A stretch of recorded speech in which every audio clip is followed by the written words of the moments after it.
Hi, I'm Jim Fielding, and welcome to Jim Fielding and Friends, a podcast where we explore what it truly means to live and lead with authenticity, kindness, and impact. Each episode brings together leaders who inspire me, people who lead with heart, break barriers, and redefine success. If you're looking for honest, insightful, and thought-provoking conversations, pull up a chair. Let's talk. We can choose who we love. Nobody's letting go. Chosen family. All right. Hello, everyone. Kind and beautiful people. Welcome to this episode of Jim Fielding and Friends. We have a really special friend today. It's so funny because when I was planning the podcast, I was like, I got to get Brian Sims. And the world will find out why I had to get. But I'm thrilled to welcome you, Mr. Brian Sims, to this episode. And we're just going to have a conversation. The reason I wanted you is because of the tremendous work you've done for the community and continue to do for the community. But more importantly, the entire thing with this podcast I'm trying to do is talk about authenticity, leadership, kindness, and empathy. And like you live that. So it's perfect. In my best moments. No, even in your worst moments, that's part of your authenticity. But so tell everyone who's watching, listening, hopefully, what are you up to? Give us your background, what you're up to now, because it's pretty fascinating. Sure. And I've been waiting for this episode. I can even do it kind of quickly. Take your time. Take my time. It's a good story. It's at least a story that involves a lot of places. Mm-hmm. I'm from a whole bunch of places. My mom and dad are both retired lieutenant colonels in the Army. And that meant a lot of things that I'm sure we will touch on during this hour. Yeah. But it also meant that I grew up all over the place, and I had the opportunity, what I now know, the privilege, the gift to have grown up from Kansas to Alaska and California to New York, truly all over the United States. And moved around mostly as a kid. My parents retired from the Pentagon when I was in middle school and moved to Pennsylvania, moved to the Philadelphia suburbs. And I was a disproportionately large kid. And in Pennsylvania, when middle school football coaches see that kid as a new kid, they find them. And that's what happened to me. And I was recruited to play football at my school. And it was hugely beneficial to me in my life and my education. I went to college at a little tiny school in the Pocono Mountains in Pennsylvania called Bloomsburg University on a football scholarship and played football there. I was the captain of my college football team through a national championship loss, actually, which amazing. To this day, I think I learned more from that loss than I would have had I won that or my team won that game. I went straight to law school. I had known my whole life that I wanted to be I used to say a feminist lawyer. I knew I wanted to do women's and reproductive rights law from a very young age. And I went to Michigan State University for law school. I have a degree in international and comparative law. And I moved right to Philadelphia after law school, a city I'd not lived in, even though I'd been in the burbs for a while. And my family had since moved away. And I started my career first in disability law and then became the in-house counsel for the Philadelphia Bar Association for a number of years. A job that I left to run for office. When I was 31 years old, I met with my incumbent state representative who had been in office since I was 6 years old. And I told her I was going to run against her. She told me to go fuck myself. I didn't. Instead, I ran a very, very solid race with the help of some of the most important people in my life, even to this day. And won my first election by 230-something votes. And then spent the next 10 years in the Pennsylvania House of Representatives in a gerrymandered minority, largely as the only openly queer person, openly being the operative word. Very important. I like to joke that no place that has as much marble or gilding as our capital hadn't had queer people in it for all time. It is a pretty fancy capital. Fancy capital, one of the best. I've been there. Yeah, it's pretty. And I spent my time in office focusing on women's and reproductive rights, racial and ethnic justice, and of course, LGBTQ civil rights. I ran for higher office and I lost. I ran for lieutenant governorship in Pennsylvania, but I also retired from my seat at the House at the same time. Around the same time, I fell in love. And that was years ago, and I'm still very much in love.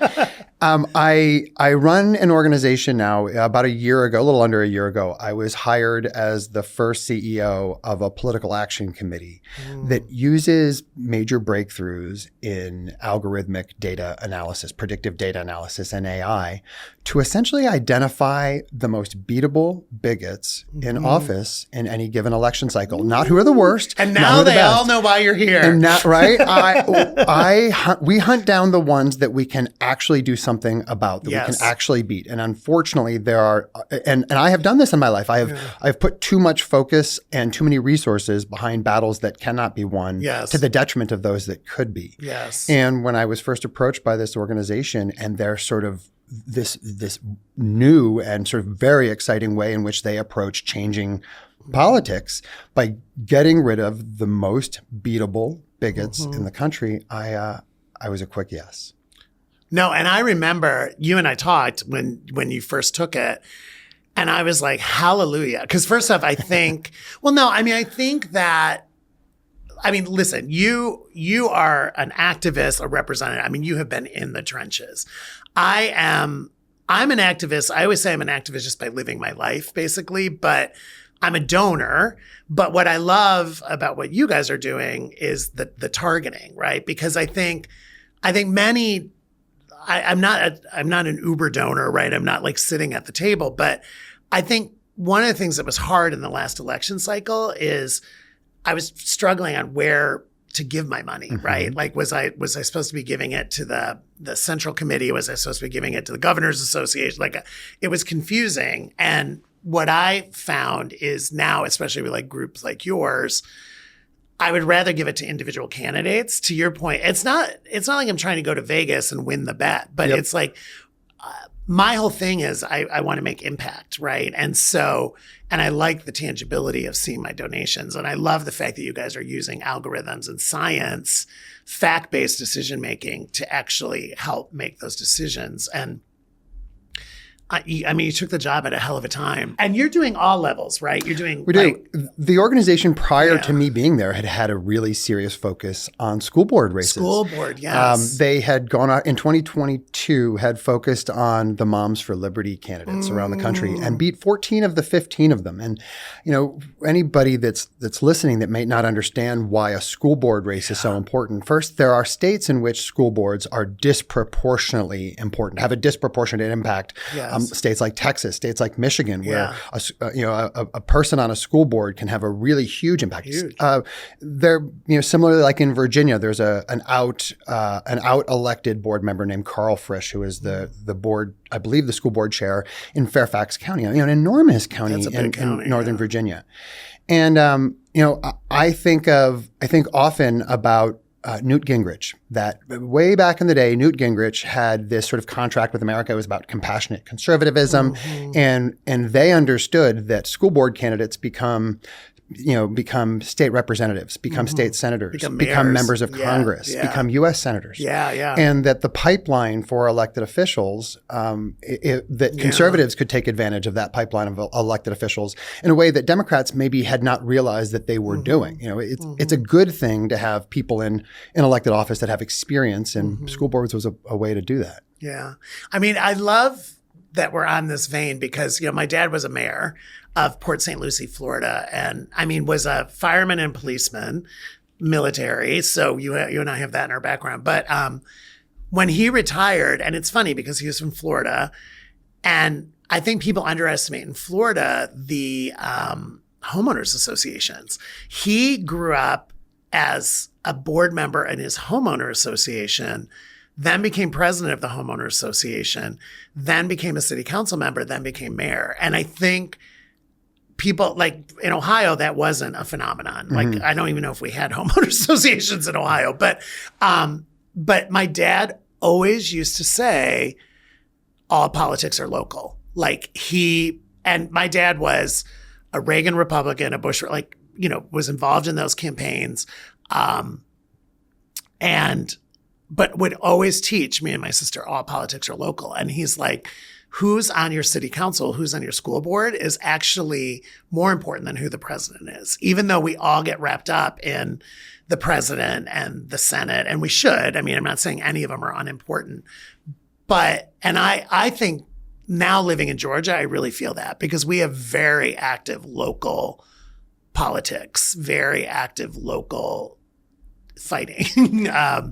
And school boards is where the book banning stuff is happening in Georgia. That's where you really feel it in Georgia. And I think most people, if they were to create a sort of grievance list about how they feel impacted day to day by politics, good politics or bad politics, right. The vast majority of things on that list, if they're being honest with themselves or being honest about their day, are things that are impacting them because of municipal politics, because of local politics, city councils, town councils, county representatives. As someone who was a state representative, but representing the core of one of the country's largest, major municipalities, I'll tell you more than half of the things that my office received calls about for constituent services were actually municipal things. Now, we knew not to say, hey, call your city council person. They were largely things that we over time developed an expertise in doing. But that's part of the reason that, politics, like a lot of professions, experience matters. Now, good experience begets better experiences, and bad experience isn't useful over time. But I understand why when I'm voting, and especially when I'm voting for somebody in Congress, you better have shown me your service prior to running for a massive federal office. And I see it all the time when people say, hey, I care deeply about these 5 or 6 issues, and so I'm going to primary my congressperson, or I'm going to run for this open seat. And I think all of those issues had some local nonprofit or public interest organization that was working for them. Were they not worthy of your support? All of those issues had local elected officials that were working on them at one point or another. Were you involved in that work? And if you weren't, why weren't you? And if you're frustrated at a level where you see the federal government causing problems, did you not see any of those other problems in a way that you could have intervened before? Do you think you'll go back and do office again? I mean, will you run again, or are you going to? I will not. Tell me why. No, there's a couple practical reasons, and then there's a couple emotional reasons. The practical reason is that I have since left Pennsylvania. I moved out of Philadelphia when my term ended. I frankly to follow my now husband. Following love. Love is nice. And I'm from a little bit of everywhere, and so I was ready to kind of get back in that adventure mode. And I do believe that people shouldn't move places and simply run for office because they might be good in office. Yeah. Your neighbors deserve to know that their elected officials know who you are, know that what your streets are. Maybe not, you don't have to know your children's name or your local schools, but that matters. Okay. And so I'm not from a place. I live now here in New York and a little bit in New Jersey.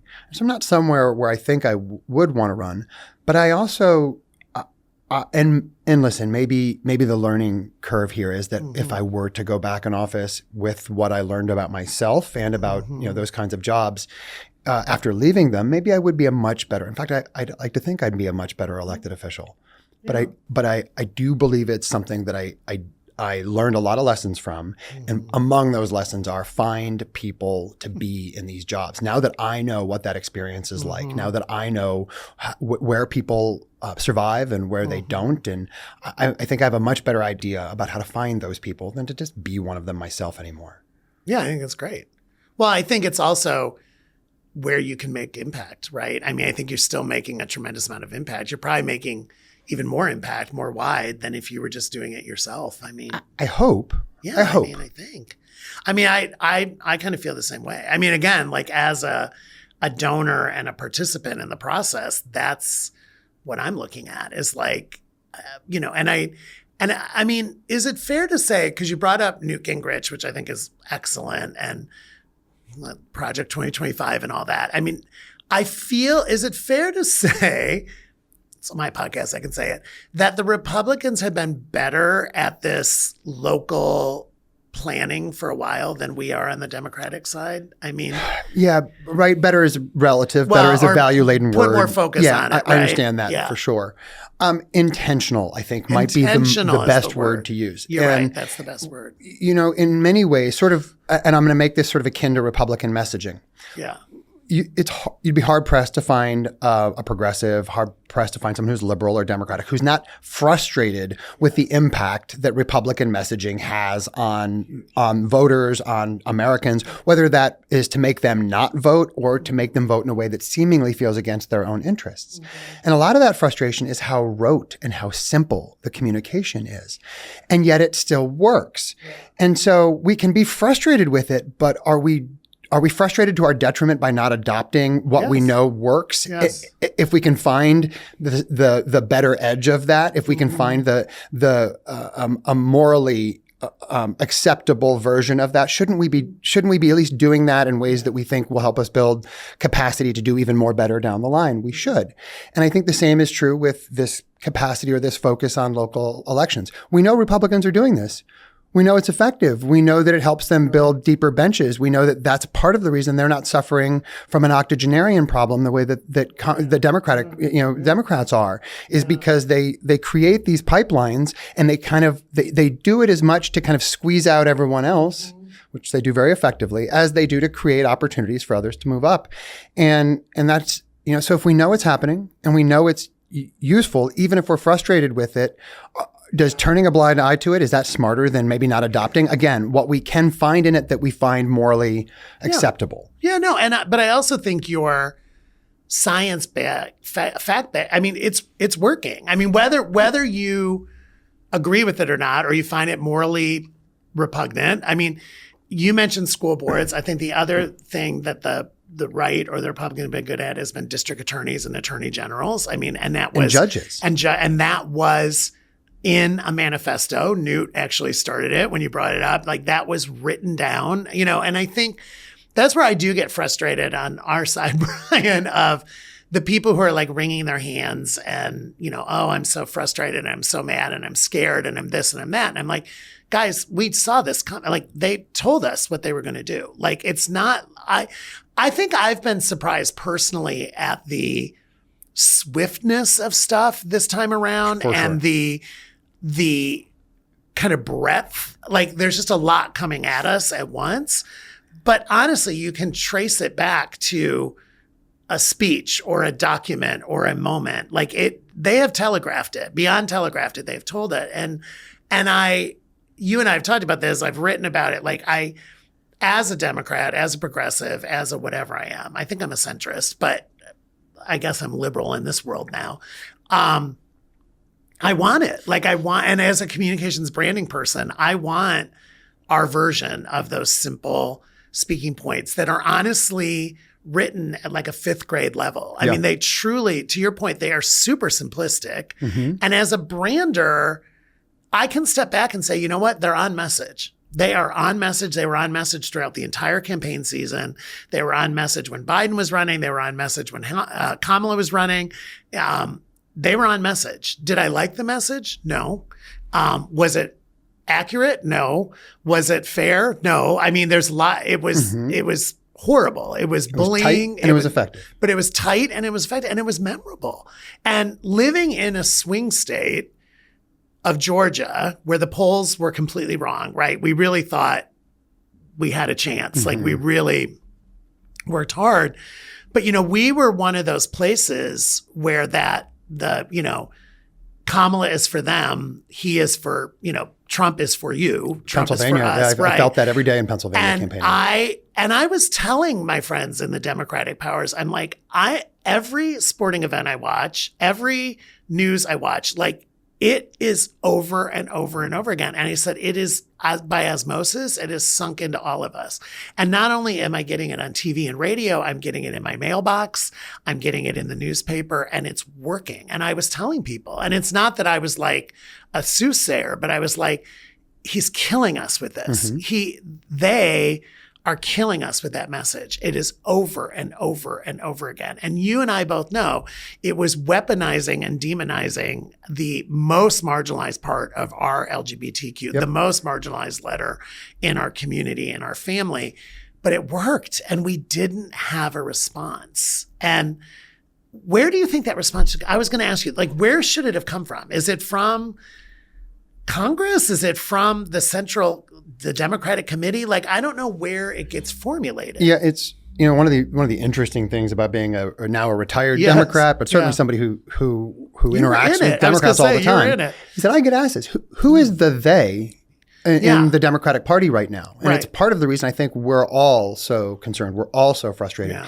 is that not only is there a lack of individual leadership, we're watching authoritarianism on the right, but we're also watching a complete lack of leadership sort of on the left. Totally. And the problem There's with that no is alternative, that I feel like. there's not. And Right. we're looking for individual leadership, which has never been the best of democratic leadership. We are our best when we are collaborative. I think we're asking the wrong question. Like we're all trying to figure out who might the next presidential candidate be, who's going to be the next leader of the party.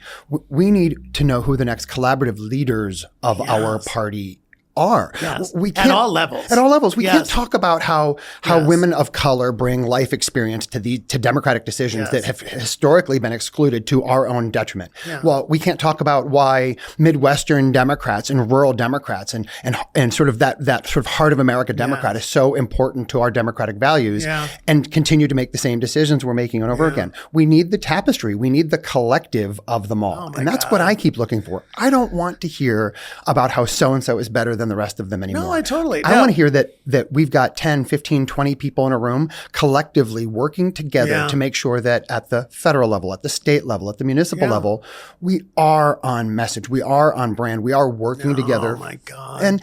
And it's not hard. We used to do this, a rising tide. We used to borrow language from a lot of faith practices in order to sort of integrate democratic values into working class and everyday American, sort of the lexicon, if you will, of everyday Americans. Totally. And the right sort of hijacked that. But if we know it and we can see it, we can do two things about it. We can either scream into the wind about it or we can do better. And doing better often means learning some lessons, some hard lessons about what's worked against us. Well, I'm a corporate guy. I mean, I've been doing this entrepreneur thing now for 2 years, but in corporate, we're constantly looking at best practices from your competitors or other people from overseas and be like, well, that's really interesting. How can I learn from that best practice and then incorporate it into it wasn't that you were copying or stealing. You literally were saying, hey, that worked. I admire that. I'm going to take that. And I love what you said because I've asked the question, like, where's our version of Project 2025? Like I have this vision in my head. You just put it in my head again of like 25 brilliant people in a room funded by some of our best democratic donors who lock themselves away for a month and literally put things on whiteboards and like bring in facts, bring in, firms like you're doing now and look at science and look at data, look at the demographics and psychographics of America and say, how did we lose X? How did we lose young men? Young white men in particular? Like, how did we lose them? Like, where are we off message? Because people do this all day long. Media companies do this all day long. I was at Disney and DreamWorks. We did it all day long. It's literally market segmentation, customer segmentation. And I just feel like I want somebody to fund it, right? And like I said, I don't care where they put them. Like, I don't care if it's in Washington, D.C. Like, stick them wherever. Stick them in a ballroom somewhere. Put them on a farm somewhere. I don't care where. But it's like you can't come out until you solve it. Like, it's like a bunker. And I think the complicated part of this is it isn't really our values. No. You and I know what we believe as Democrats. Totally. We know why we believe those things as Democrats. What we're stuck at is that we don't seem to be able to explain to people who don't like the proverbial us. Right. And I'll say this, I don't care at all whether someone likes me or not. When I pay my tax dollars, I don't think, are they going to feed somebody who hates me or not? Right. Are they going to pave a road that someone who hates me will drive on? And so I think we've got to do a better job of understanding why somebody else who's paying their taxes wants to pay less taxes because they hate that a gay person might be driving on that road or that a person of color might be driving on that road. But that's not about I want to make sure here that we don't have a sort of Stockholm syndrome approach to this. For sure. I don't want us to shirk and throw away the best parts of our values because we lost a race where billions of dollars and millions of dollars worth of misinformation and frankly, a chaos theory from one party that disengaged 40% of Americans is somehow used as a justification for scrapping what I believe are the best parts of being a Democrat. I don't want that. No. And I think your point, again, using the facts again, and I'm way fudging the number. I'm not, but over 70 million people voted for Kamala. that's a lot of people, right? That are in the quote minority now. But to me, that's bigger than most countries. And I mean, that is a lot of people who believed in that message and in the message. I mean, the number that bothers me the most as a former political science student and a son of a mayor is more people didn't vote than did vote, right? So that whole, to your point, that whole disaffected, I don't like either of them, so I'm just not going to vote, right? Yeah. I'm not even going to pick the lesser of two evils. I'm just not going to vote. And I'm like, how do we get participation back up? How, for both sides, by the way. Like, I think we need more people because we're all impacted by the decisions that are ultimately made. And that's my whole thing that I say to people is like, you have to participate. You know, you don't really have a right to bitch and moan if you haven't participated. And I make people laugh because I've lived in Georgia now 4 years, but I voted for Reverend Warnock 4 times, right, as our senator, because he had runoffs both times. Oh, yeah. And we stood in line, that second runoff when he was running against Herschel Walker, where you literally had to pick one or the other. We stood in line 2.5 hours to do one vote. Right, to do one vote. And we did it gladly. And we talked to people in line. And by the way, the line was Republicans and Democrats. Like we were in line. But we did it. And I tell people all the time, I voted 4 times for the same man in like 2.5 years because it was so important. Because, I mean, he's a state senator, but it was that important. And the people he was running against, the messages that they were bringing were so abhorrent to me that I had to exercise my right, and I had to put signs in my yard, and I had to do phone banking and all that stuff that you do. You have to. Well, and not every election, right, is a referendum on good and evil, and not every election has the opportunity to determine so many outcomes that you can perceive and that you can't. But that was a race that did until you do what you were required to do. You know, to the point that you were making earlier about learning lessons from our enemies, I'll tell you there's a real valuable lesson sort of at the core of what we do at Agenda PAC that is something that Republicans do really, really well. And I want to acknowledge it. And every now and again, when I'm speaking to either a Democratic strategist or I'm speaking to a stakeholder in one of the states where we're doing work, I will explain this strategy and they'll say, oh, that's good. We'll keep that to us. Don't worry, we won't share that. And I say, are you kidding me? You can't have listened to me explain this and not want to tell everybody. And it's this. In the 90s, the Democrats did a bunch of polling in the late 90s that showed, among other things, that Democratic voters don't like attack ads. Now, what it really showed is that a Democratic voter doesn't want to hear an ominous voice call someone fat or lazy, that those kinds of character attacks fell outside of the sort of value zone of an average Democratic voter, and it alienated a voter and it didn't bring them to whatever conclusion you wanted. And that's a good thing. Yeah. But Democrats, when they learned that, they ran on that instead. That, hey, look, our voters don't like attack ads. We're better than you. We don't do attack ads. And what started as perhaps a high-minded approach to resource allocation in campaigns, hey, if Democratic voters don't want attack ads, we won't do them, took on a life of its own and ignored that what Democratic voters did want, and this polling said that, and all polling since then has showed, is that Democratic voters want differentiation. If you're telling me that your candidate is better than that other candidate, tell me what better means. Why are they better? And if that person's terrible at business, don't just run someone who's good at business and hope that we'll all get it. You have to tell us what's going on. In any job, in any profession, bad actors, especially when we're given an opportunity to do something about that, that data has to be presented. And so Democrats just kind of continually ran with this idea that we will put all of our resources on ourselves and outshine the person we are running against.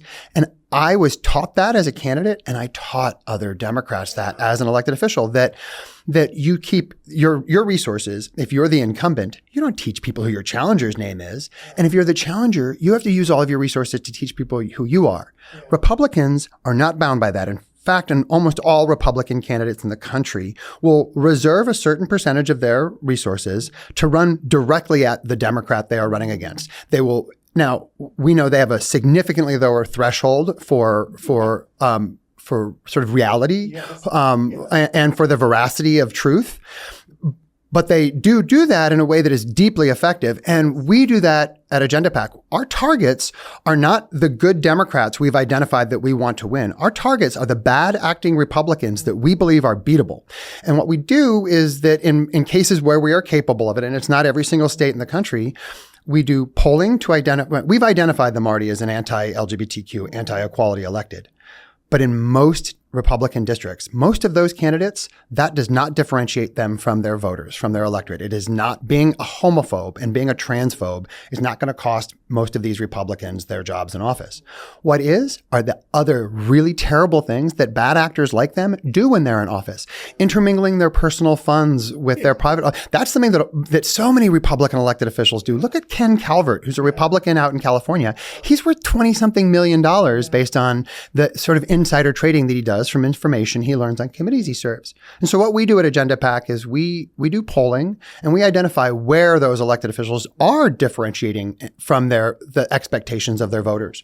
And we run ads directly at them saying, look, voter in this district, your incumbent, your member of Congress, your senator has been making themselves rich, or they've been voting against your interests in these ways. Yes. Now, it's incumbent upon whatever Democrat is running against that person to explain to voters why they are good and worthy of their vote. Right. But we've been missing a key component of elections, and that is we don't call bad actors bad actors. We hope that a good actor will outshine them. And that's a mistake in campaign politics, and it's part of the reason we're at where we're at. Mm-hmm. And so when people come to me and they say, oh, there's that terrible senator, and I then go, look, and nobody has ever called out that terrible senator's bad actions, bad facts. votes, statements. No, for sure. It doesn't happen. And then we're confused why that terrible senator gets reelected. No, they have the mechanisms of their comms department countering a narrative that nobody's even really perpetuating. And I think everybody underestimates, and you've mentioned it, like the incumbent advantage is huge. And so you really have to be good if you're going up against this entrenched representative or school board member, or like these people that have been around for a while. You were better after you'd been there a while, right? Not just because I was more rehearsed and more practiced at what I needed to do to be good at it. Like all things, practice made perfect. But also there were more people around me vested in me, invested in my success, vested, the advocates and the activists that I worked with knew that if I stayed in office, they continued to have a champion on X, Y, or Z issue. Absolutely. And so therefore they were more inclined to want me there. Yeah, more people cared. I saw it when my dad was mayor. The first campaign versus second campaign was completely different. Yeah. Completely different. When he was kind of running as the outsider, running as the city council guy versus running as the incumbent, it was completely different. Yep. I saw it, being part of, whatever I could do to help him. I was living in California, but I was there. I went and knocked on the doors and all that kind of stuff. And I could feel the difference between the two. It's a lesson that I wish more people would remember. When incumbents lose, and it doesn't happen often. I beat a 28-year incumbent. I know this firsthand. When incumbents lose, it's because voters know enough about them to want to replace them. Yes. And You've so given them the facts. We have to give them more of that information. If the only information a voter ever has about their bad acting state rep or bad acting senator is from that state rep or from that senator, they don't know that they're a bad actor. And when they finally do make the decision to replace them, I think mistakenly a lot of us believe that it's because the Democratic candidate that ran was just the best person of all time. Right. And I'll tell you, Will Rollins, I mentioned Ken Calvert, who was a congressional candidate Will. earlier. Yes, Will Rollins is one of the best candidates that I've ever come across. Just in all the ways that I look for in someone to be successful in government, he did those things. And he still wasn't successful for a lot of reasons. But it wasn't because he wasn't the better candidate. No, right. He's going to go for something again, isn't he? I was thinking about him as you were talking. He deserves a bit of a break. Yeah, he's done it. 3 times in a row, I believe he ran. And having met his significant other, I wish upon them a little bit of time. They get a little break. They get a little peace. Yeah.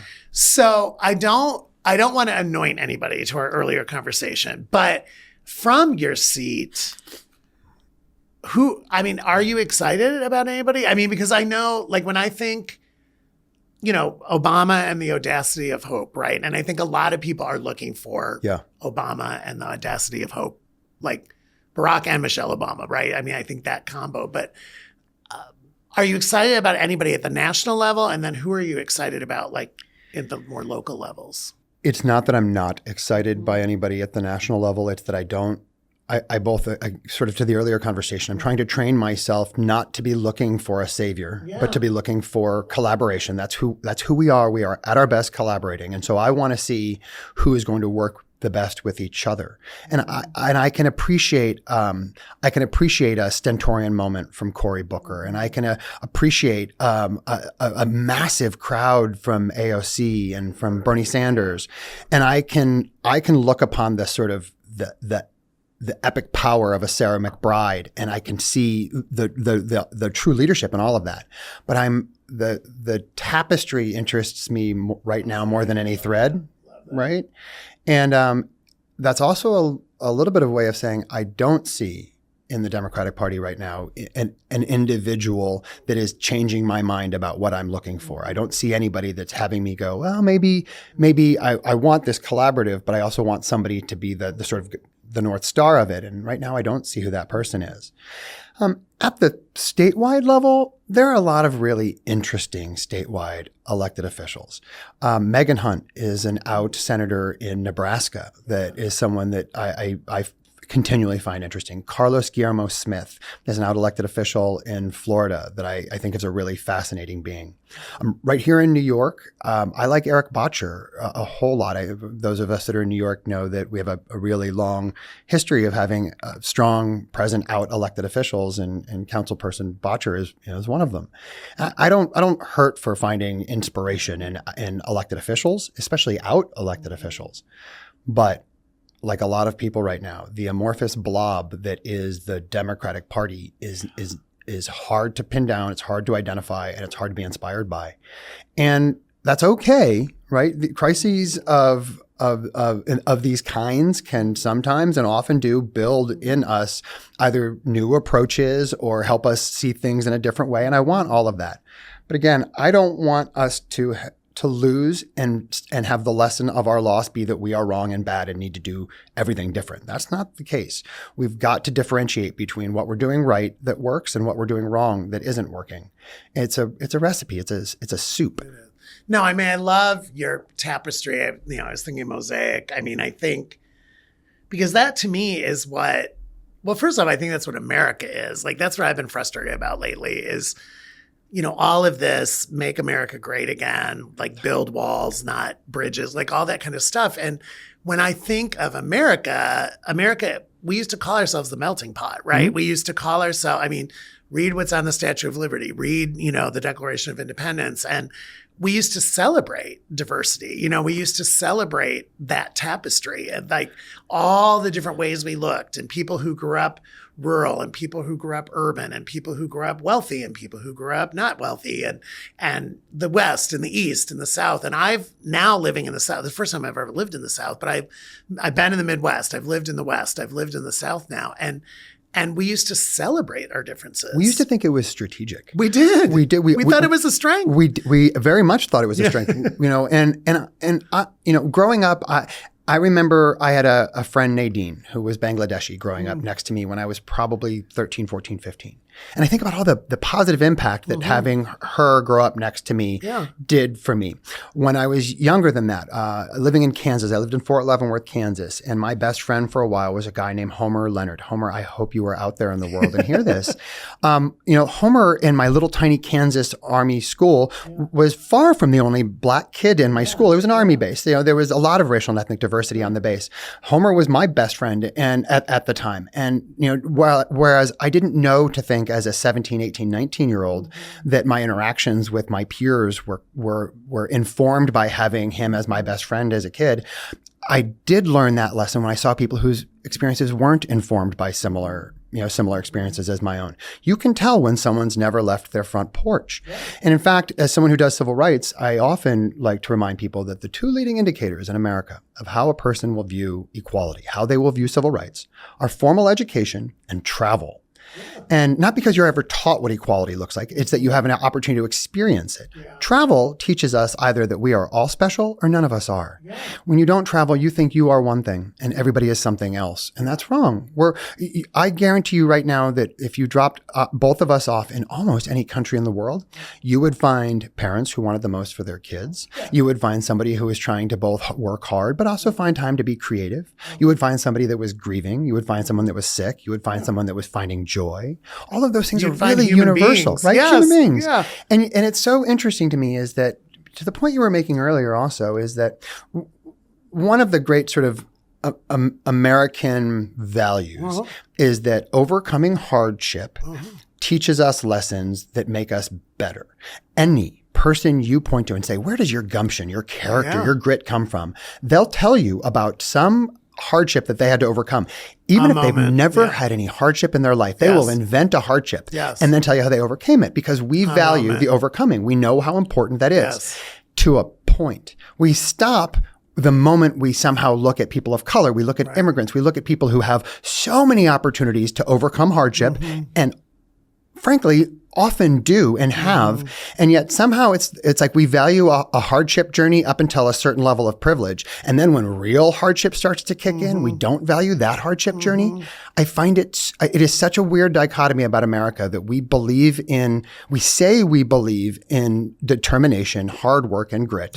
And the most determined, the hardest working, the people around us that have to put the most into their day are the people that are often marginalized, ignored, and sort of kicked out. The immigrant community. Community. Which, by the way, for all of the marginalization that the right is throwing towards the immigrant community and in so many different ways. I was just reminded very recently about the billions, the tens, maybe hundreds of billions of dollars that immigrants put into in tax dollars into the economy, let alone the massive amounts of work, right? And it's a mistake to justify the value of the immigrant community, the immigrant population on America based on any economic measure. But it is also a truism to combat lies about the economic impacts of the immigrant community. I can say that I am a better person. I'm a better American. America is better because of immigrants. In fact, it's one of the greatest things that we have that other countries don't. This is why I love you so much. Right. Because it's so funny. When you were talking, I was thinking of Meadowvale Elementary School in Toledo, Ohio, where I went, where every year we used to have International Day. And that meant you brought a dish from your heritage. From your heritage, right? And, Toledo, Ohio, blue collar, auto industry, the whole bit. And we would have the Polish food and the German food and the Italian food and the Mexican food. And we wore little costumes and we celebrated that. And that's the thing that I think is so silly about a lot of this discussion about immigration. And I know how serious immigration is. I'm not trying to diminish it.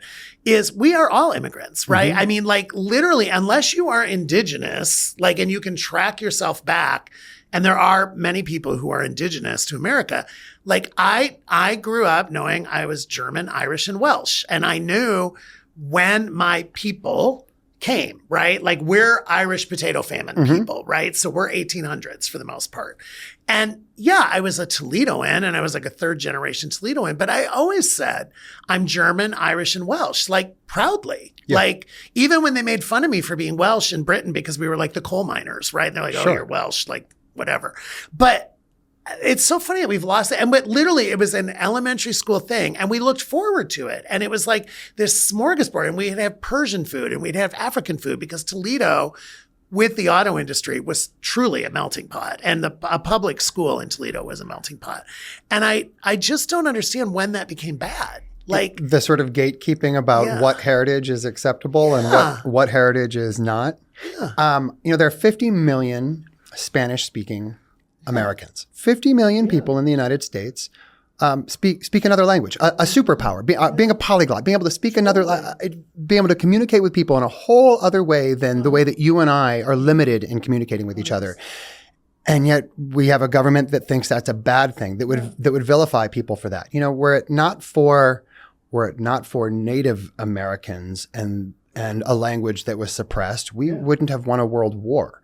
And how quickly we learn the lessons about the strength that diversity provides for all of us. It makes sense in economies and ecologies that diversity begets strength. Diversity begets more opportunities to learn and grow from one another than a sort of a myopic approach of singleness. No, I just totally get it. I mean, my God, we could keep talking forever, but I have to move towards the end. But I have one thing, because you also struck a huge chord with me in that, again, back to facts and back to data and back to figures. One of the things that I'm worried about is the research I see on the kind of the under 30 generation, whatever you call them. Yeah. I get confused what letter we're on sometime with them, but that this is the most pessimistic generation we've ever had. That the American dream, because that's what you were making me think of. The American dream and how you were raised, I know, and how I was raised, is we were supposed to have a better life than our parents. That was literally their job, right? Like my parents were like, you and your sister are going to have more opportunity, have a better life than ours. This is number 6 on your list. May we leave our corner of the world better than we found it. Totally. And I was raised on that. I was raised on the golden rule, do unto others. And I now have 24 and 21-year-old nieces who are in that hyper-educated, hyper-aware, but also hyper-pessimistic generation. Yeah. And I think that's something else we need to talk about as Democrats, but also just as human beings, is I find that sad because these are two young women, both with college degrees, both with a family that supports them and loves them unconditionally, who are not pessimistic about us or how we love them. They're pessimistic about the world. Yeah, and opportunity. They're pessimistic about environment. They're pessimistic about access. They're pessimistic about all the work you've done on women's rights, human rights, gay rights. I think it's something we have to talk about. Yeah, I tend to think because they're the future, by the way, and a future that in some ways makes me very optimistic. Yeah. Obviously, I have real deep concerns, like everybody does, about our future right now. How could you not? The American dream was largely rooted in two truisms that American democracy and that American capitalism would be successful. Well, now, who that success is for is, of course, the open-ended question. But the American dream was largely rooted in a forward momentum propelled by American democracy and propelled by American capitalism. And if you are under 30 years old right now, you have not seen either of those work in any of the defining ways that sort of that live in the back of our brains, that somehow still feel like soft and squishy for us. They haven't. American capitalism has completely undermined anybody under the age of about 30 right now. And to be very fair, it doesn't take a cynical bone to be cynical about American elections, especially if they are 24 years old. Think about the last 6 years of American politics. Think about the last 12 years of American politics. I get frustrated when people tell me that they are mad at young people for not voting or not engaging, when all of the things that they were taught about why to vote and why to engage, not only were young people not taught those things, the fruits of that education don't exist anymore. We have to teach them in different ways. And are they finding better ways? Now, I said some of that makes me optimistic. This is a generation that does not care if you are gay or lesbian or trans or non-binary. They don't even want to be labeled. They won't label. They don't care at all. And they certainly don't think that it's incumbent upon them to judge you for that. Now, are there massive parts of this sort of disenfranchised generation that do and are? Yeah. And we got to figure out what to do with them. And I don't know what the right answer is to this, but I think I have a component of it. We as Democrats, I think, have done a bad job of trying to excite Democrats about what it means to be a Democrat. And we've done that instead so that we can focus on finding 3, 4, 5% of maybe moderates or Republicans or maybe non-voters that would appeal to us, right? We're trying to say, hey, person that says you hate all of us, you maybe don't hate all of us and we can do a good thing for you, so maybe you should, versus trying to say to people that believe in us and see us. I think a lot of young people, a lot of Democrats are sick of seeing the waffling, sick of seeing the performative nature of Democratic elected officials. They're sick of hearing great values and not seeing any follow through. And so to be disenfranchised, to be cynical, is to be honest, is to be human, is to be real. We've got a bunch of very real young people right now. We didn't make them cynical. Reality made them cynical, and we created this reality. No, I agree. And I think, and it's like, we can't forget that this is a generation that grew up 9/11, right? They had, early in their life, they had a traumatic on their property. The COVID kids that went to college and high school for COVID, I see a complete difference in them. And I worry about their ability, even socially, to interact because they were like, I don't think they really love virtual learning. They just had no choice because they that's how they had to learn. I do. I think and there's power in them, right? I mean, there's power in that generation. There's brain power for sure. I mean, they are exposed and smart and they have their life in their hand. And if they don't understand something, they will like Google it immediately. They'll find it, they'll learn, or they'll TikTok it or wherever. But I mean, my God. The world is filled with examples of a frustrated and disengaged middle and lower class finally saying enough is enough. Yeah. And I don't know what that will be. I hope I don't ever see that moment. I am deeply concerned about this next election. I'm even more concerned about the midterm elections and the actual faith of that election, whether we have voter ID, whether we still have mail-in ballots, whether we'll have early voting. Yeah. I mean, will we have a militarized police force guarding? There's a lot to be concerned about right now. And a lot of really bad actors, but sort of frustrated, disengaged young people, I think are disengaged as much as in a mental health protective way as they are in not having the same mechanisms to engage as you and I. I mean, we know, you and I know a bunch of 40, 50, and 60-year-olds that don't know how to engage in this world. Why would we expect a 24-year-old to know? And are disengaging. The 40, 50, 60-year-olds are disengaging just like the young people It's that chaos theory. I do believe that there is a very conscious effort to just make everything so messy that the most strategic approach is to step back. Self-preservation is a real powerful thing. And if everything is so ugly that the best that a person can do is step back, I'm never going to fault somebody for that. But I also am going to look at who's making it that ugly. And what can we do to counteract that? Okay, so where can people follow you? Should they go to Agenda PAC? Like, how can they find you? I'm easy to find. I'm on all the platforms except for Twitter. Twitter X. I'm not on it either. I don't mean to dead name it, but I'm on Instagram. It's Brian with an I, Sims with one M, and then PA from when I was in Pennsylvania. And I'm still on Facebook and He's on LinkedIn. All of that. I'm on the Meta package. But also what I hope people will do is I hope that they'll go to Agenda PAC. We're in the middle of a 50-state strategy right now. We are using our capabilities, our mechanisms, our models to identify each state's most beatable bigot.